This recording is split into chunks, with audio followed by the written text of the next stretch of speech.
Good morning, grade 4. How are you? Today we are going to discuss a nation for Filipinos.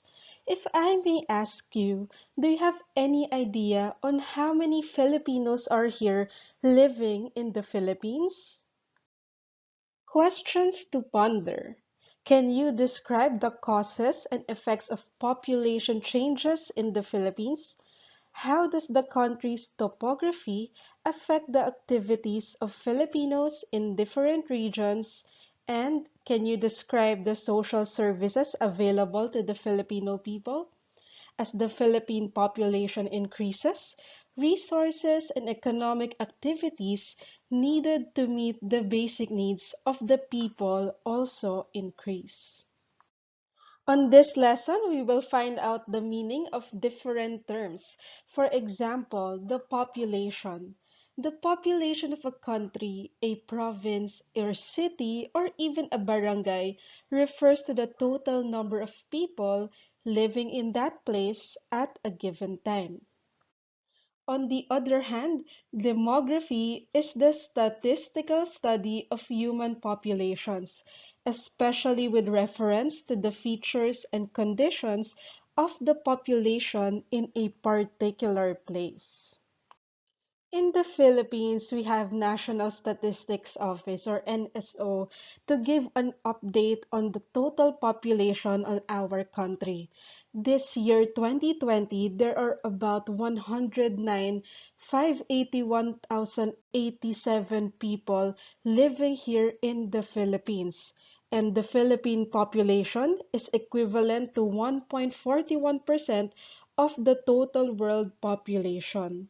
Some provinces like Palawan and Batanes and cities like Lawag and Jolo have small populations compared to densely populated places like Metro Manila and Cebu. One problem is the uneven distribution of population. It is very uneven due to several factors. For one, the presence of jobs and other sources of livelihood attracts people to a certain place. For example, many Filipinos from various parts of the country flock to Metro Manila and other urban centers of the country. There are more prospects for jobs and livelihood opportunities in these places. People also like to live close to public places like schools, markets, and hospitals. The nature and availability of transportation is also a factor in population distribution. Most people prefer to live their near places of work. They want to stay where they can send their children to school with the least expense and travel time. Many prefer to live in the lowlands or in the plains where transportation is more accessible. Every month, every year, there has a lot of changes in population size. The population of a place may change due to changes in the number of births, deaths, immigrations, and emigrations of the people in the place. The size of the land where people live does not increase, but the population in it may increase or decrease. Let us study on the birth and death rates and migration and urbanization. The birth rate of a country refers the number of babies born each year to every 1,000 purpose. Do you have an idea on what death rate is about?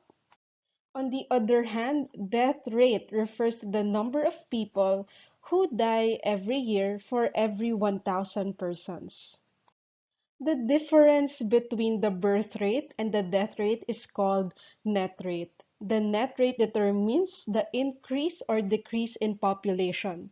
When the birth rate is greater than the death rate, the net rate is big. There is an increase in population.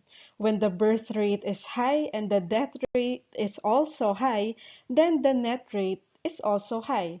But when the birth rate is low and the death rate is also low, then the net rate is low. There is no increase in population, or the increase in population is very slow. Another factor that causes change in population size is called migration. These are the movement of people as they change resident. On the other hand, if there is migration, there is also immigration. Immigration, on the other hand, is the movement of a person to a country of which he or she is not native in order to live there permanently.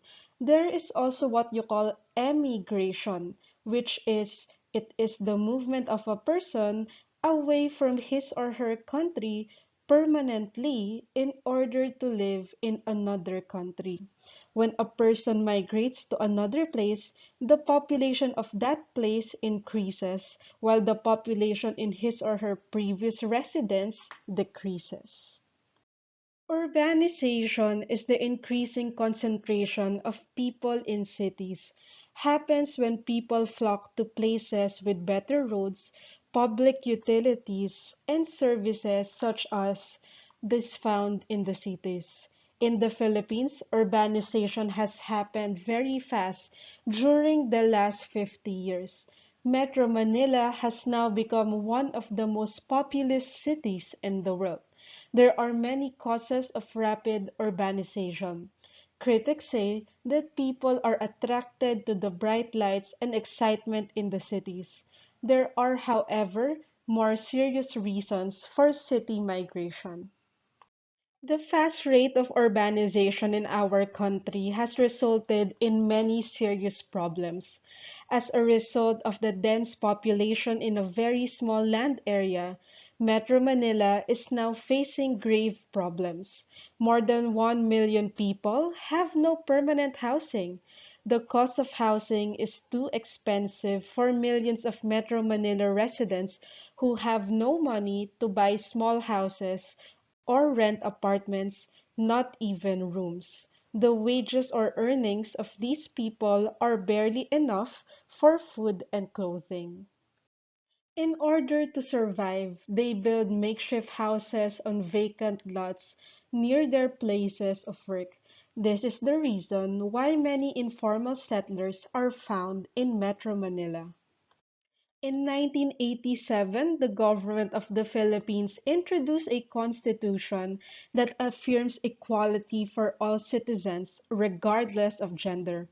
Still, significant gender imbalances remain and customary laws that discriminate against women prevail. This happens in rural areas where girls and boys have unequal access to education, and men and women have different employment opportunities. In the cities, government agencies are slowly recognizing women's rights and granting them legal authority to exercise those rights, especially in concluding contracts and owning land or property. What is your take on this? Are you pro gender equity or are you against it? As population increases, there is not just an increase in the demand for sufficient food and safe drinking water. There is also need to address concerns on more efficient waste disposal. There is also a need to address concerns on more efficient waste disposal, pollution management, accessible healthcare, and adequate education and recreation facilities. When a city gets bigger, its local government has to have enough supply of food and water to meet the needs of the growing population. A continuing high rate of population growth in a country like the Philippines therefore will lead to increased demands on the extraction of natural resources and economic use of the environment. This will further worsen the problem of climate change. The Philippines has experienced extreme temperatures brought about by climate change. Extreme weather events have occurred more frequently since 1980. These include deadly typhoons, floods, landslides, severe El Niño and La Niña events, and drought. The climate change in the Philippines has affected agriculture, the freshwater resources, coastal and marine resources, and above all, the health of the Filipino people. When a place is overcrowded, there is an enormous amount of waste produced. This gives a rise to the Filipino problem of garbage disposal. In Metro Manila, proper garbage collection and disposal has been a lingering problem for many years. Sewage disposal, while not yet a critical problem, will soon become a major health problem for Metro Manila residents. Government officials, private business people, and citizens need to cooperate to find a lasting solution to this problem. In the cities and urban areas, air pollution poses a serious threat to the health of the population. The air in Metro Manila alone is highly polluted. Poisonous gases are emitted by millions of vehicles plying the streets daily. Many of these vehicles are smoke belchers, even though there is a law that prohibits smoke belching vehicles from being used on the streets. It seems that the violators are either not caught or punished. Hundreds of factories in the metropolitan area also emit their toxic wastes into the air. Breathing the polluted air has a negative effect on the health of the city population. Our government has created programs and strategies to try to address the environmental problems aggravated by rapid population expansion.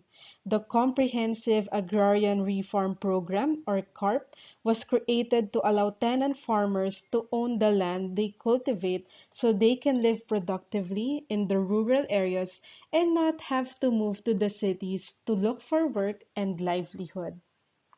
Lastly, in 2001, the government enacted Philippine Republic Act number 9003. It is an act providing for an ecological solid waste management program which includes the collection, storage, separation, processing, treatment, and disposal of solid waste. This minimizes environmental pollution and also helps in recycling usable materials. Today, we learned about the importance of a great nation for all Filipinos. Did you learn something today? I hope you do. If ever you have questions, feel free to message me or to leave a comment on the comment section below.